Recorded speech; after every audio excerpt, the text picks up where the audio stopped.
Molavay'dan herkese merhaba. Adobe InDesign ile dergi kapağı tasarımı nasıl yapılır onu göstereceğim.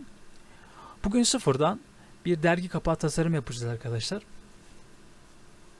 Şimdi ilk önce projemizi oluşturuyoruz. A4 üzerinde çalışacağım.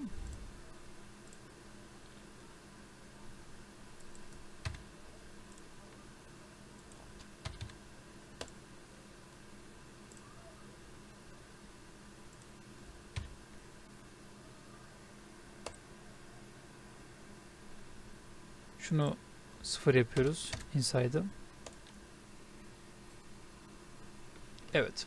Şimdi arkadaşlar ben toplam 9 sayfalık bir dergi kapağı tasarım yapacağım. Sayfaları sağ tarafta gördüğünüz gibi ayarlayabiliyorsunuz. Şöyle alt tuşuna basarak şöyle çoğaltıyorsunuz.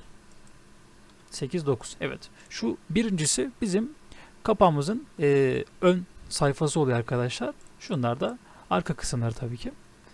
Şimdi ön sayfadan başlayacağım ben arkadaşlar. Şurada benim fotoğraflarım var ve yazım var. Şöyle gördüğünüz gibi. Bunları kullanacağım.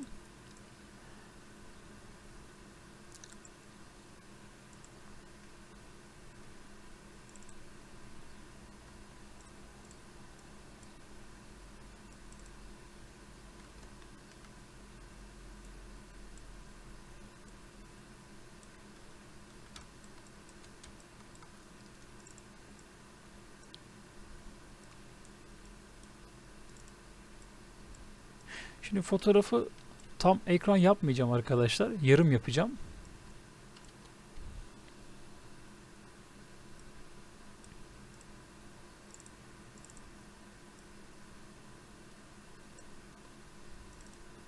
Evet. Şöyle biraz daha iyi sanki.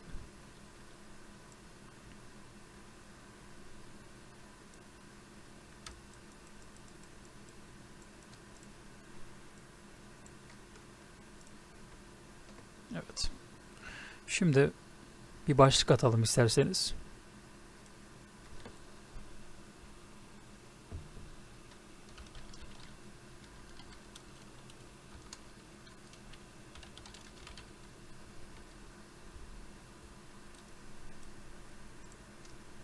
Şunu şöyle alt satıra geçirelim.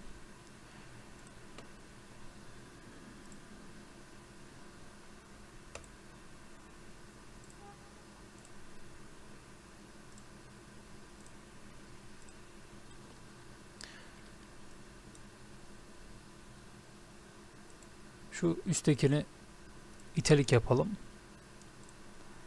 Daha güzel gözüksün diye.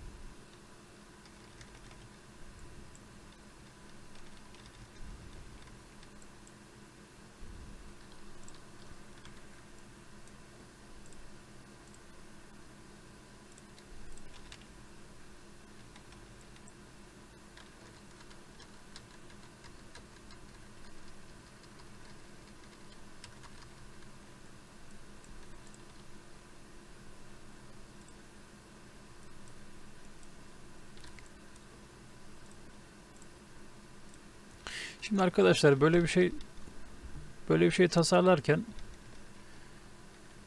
bu işlemler genelde uzun sürüyor. Çünkü incelik istiyor. El becerisi, el yeteneği istiyor arkadaşlar. Tabi bir de bu işlemleri yaparken biraz zevkli bir insan olmanız gerekiyor. Özellikle renkler konusunda. Mesela arka plan rengiyle yazının rengini aynı yapacağım. Şöyle gördüğünüz gibi.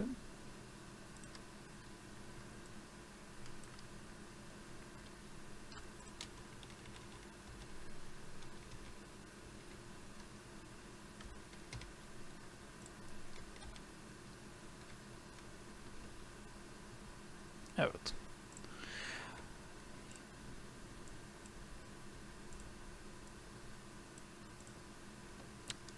Gördüğünüz gibi yazımız hazırlandı arkadaşlar. Şimdi şuraya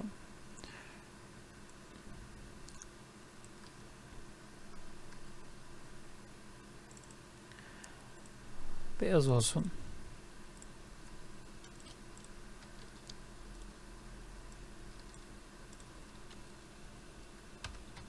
Şöyle 8 sayfa yazalım.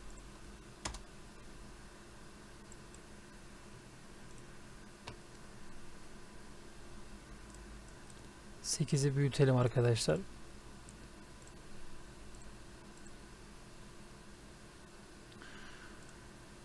Kalın olsun. Şöyle.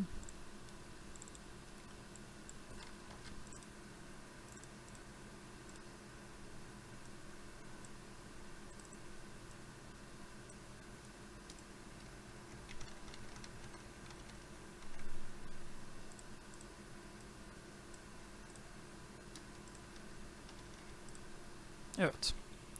Şöyle daha iyi oldu sanki. Şimdi şuraya da ben bir yazı ekleyeceğim arkadaşlar.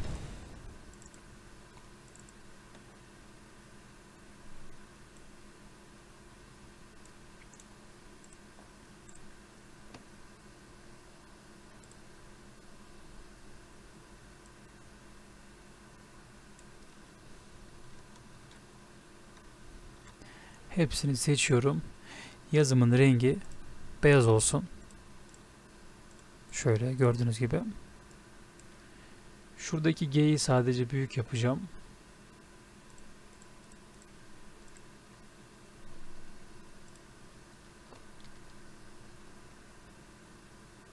Şu son kısmı da şöyle büyük yapalım. İtalik olsun.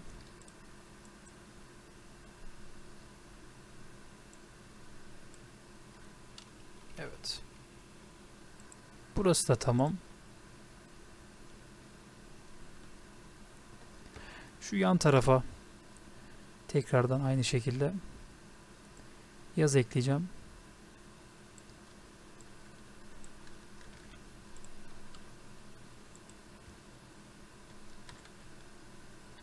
Evet. Yazımızın rengi beyaz olduğu için gözükmüyor. Bunu siyah yapacağım. Ya da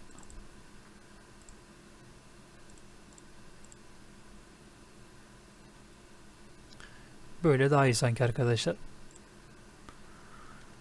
Şimdi kapağımız bitti arkadaşlar. İlk sayfamız hazır. Şimdi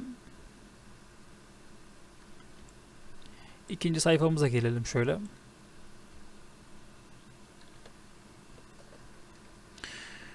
Şimdi ilk önce şuraya bir yazımızı ekleyelim.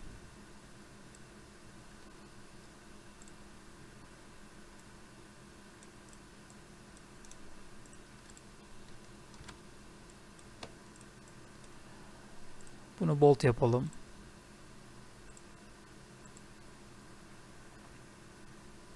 %36 yapalım. Şu kısımlardan ayarlamasını yapalım arkadaşlar.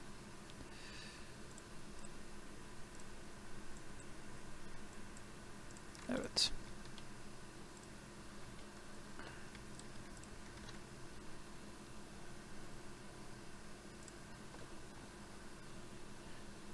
Şimdi şu arka plana şöyle kırmızı bir background koyacağım.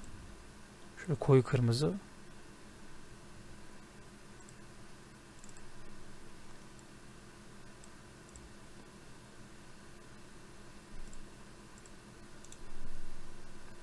Yazıyı ön tarafa alalım. Rengini değiştirelim hemen. Beyaz olsun. Evet, yazımızı yazdık. Şimdi bir tane fotoğraf ekleyelim.